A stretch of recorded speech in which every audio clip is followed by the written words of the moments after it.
কি মুখে হাতে চিন্তা করছেন নিরামিষের দিনগুলো কী রান্না করবেন? এই পটলের রেসিপিটা একবার ট্রাই করুন। আশা করছি আপনাদের খুব খুব ভালো লাগবে।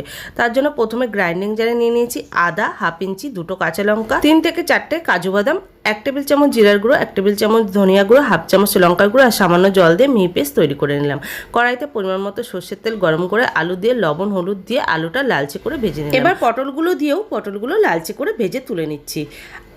ওই তেলের মধ্যে আরও কিছুটা পরিমাণে সর্ষের তেল দিয়ে দিলাম, ফোড়নে দিয়ে দিলাম জিরা, শুকনো লঙ্কা, তেজপাতা। ফোড়নটা ভাজা ভাজা হয়ে গেলে যে মশলাটা তৈরি করে রেখেছিলাম সেই মশলাটা দিয়ে দিলাম, আর মশলা ধোয়ার জল একটু দিয়ে দিলাম লবণ হলুদ চিনি, আর দিয়ে দিলাম 2 টেবিল চামচ টক দই, সামান্য পরিমাণে সস দিয়ে মশলাটা খুব ভালো করে কষিয়ে নেওয়ার পরে সবজিগুলো দিয়ে খুব ভালো করে আরেকটু কষিয়ে নিয়ে দিয়ে দিলাম পরিমাণ মতো জলটা দিয়ে একটু ফুটিয়ে নিয়ে নামানোর আগে ঘি গরম মশলা দিয়ে নামিয়ে নিয়েছিলাম। ব্যাস হয়ে গেল পটলের ডালনা। এইভাবে আপনারা তৈরি করে নিন, আশা করছি খুব ভালো লাগবে খেতে।